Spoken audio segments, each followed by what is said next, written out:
Hello YouTube, I'm AK. Today I have a 4K action cam on a budget, well a wannabe GoPro. What I shall do in my next video is to compare it to the GoPro Hero 8 and show why the GoPro is still at the best at what it's currently doing in the action cam space. At the onset, the Kitvision Escape 4K has some impressive specs to boot.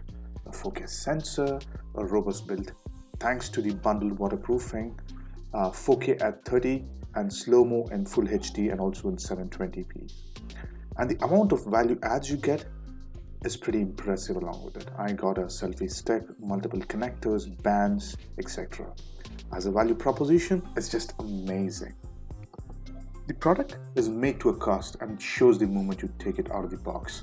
A plasticky finished body, a below par screen, and no electronic stabilization that you would definitely need for an action cam. And of course, the screen is not even touch sensitive. What does the product have as features? Let's have a look at it. Video 4K at 30 fps, 2.7K at 30 fps, Full HD at 30 and 60 fps, 720p at 60 and 120 fps. So good amount of resolutions to choose from. Time lapse is also there at intervals of 0.5 seconds all the way up to 30 seconds. Good for landscape and some daytime footage, which is really cool. Loop recording. Well, you can set specific intervals for the camera to turn on and record without much of manual intervention. So, for riders who love to vlog, a single charge will give you some good B-roll footage at specific intervals. Slo-Mo at Full HD at 60 and 720 at 120. Well, this is something that which is promising. Photos, 16 megapixels that promises some good looking photos, and options to change the resolution as per your wish, but I would rather leave it at 16 and nothing lesser. Time photo is like shooting photos in specific intervals, like loop recording. Auto is your settings you can tinker with. Drama shot is nothing but a fancy name for burst shots, but the maximum number of shots that you can take on a single click is 10. For a quick understanding, I did a small fitted and record scenario on my motorcycle. I could see the following. The footage looks okay to begin with, but there's a lot of shaking around. Things are not clear. Say for example, the number plates are just not clear.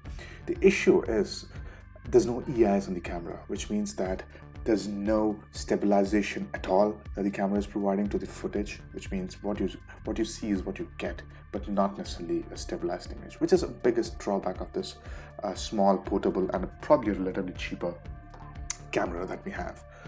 On the second front, what I've done is low lights, and this action cam, well, it does not go well. It's pretty clear with this footage. The colors are washed out with no life in them, and mind you, there were pretty decent sunlight still available. It was getting dark, but it was not very dark. So dark and this camera just doesn't go hand in hand. The pictures are just manageable. It does not look like a 16 megapixel camera for sure. It looks like it's a 2012 version of your 4 megapixel or thereabouts. So pictures on this camera, but just avoid it.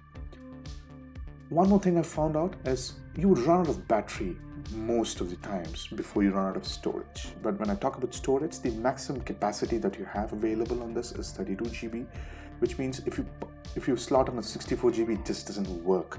So make sure you carry more and more 32 GBs just in case you want to shoot a lot of videos on your long trip.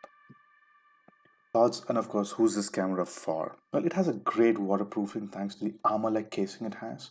And of course, the amount of accessories you get out of the box itself is just mind-boggling. So you get a decent amount of a kit to begin with, and of course, a great amount of accessories, which not only fits this camera, but also can easily complement your GoPros just in case you want to invest in the future. So budget seekers, you may want to seriously look at this way. For those who are looking at this as a basic action cam that can record their stunts and rides, etc., well, you can also look this way, but only use it as a backup or a secondary camera, not necessarily the primary one. The third category would be for those people who are at high risk of losing their gear quite frequently. Maybe it's for you. Should you buy one? Well, it's a yes and a no, right? Yes, as if at all you fall into any of the above categories, you can definitely buy one. It's a no because it's slightly more cost, right? At around 18,000 rupees, you get a Hero 7 Silver, which is 4K, which is completely stabilized, and it's a great product. And of course, the ecosystem is just so complete that you will not, you do not want to buy a slightly cheaper end action cam like this one. Oh, one thing I clearly want to point out is the app itself, which is completely buggy. I tried to download it, I tried to do something around it, but it just doesn't work. So no point downloading the app. If you clearly want to transfer the content, well, use the old-fashioned way. Take the micro SD cards, pop it up into your laptop or your PC, and then start transferring your content. Well, that's it from me. Till next time, stay safe, and of course, take care of yourselves. Thank you.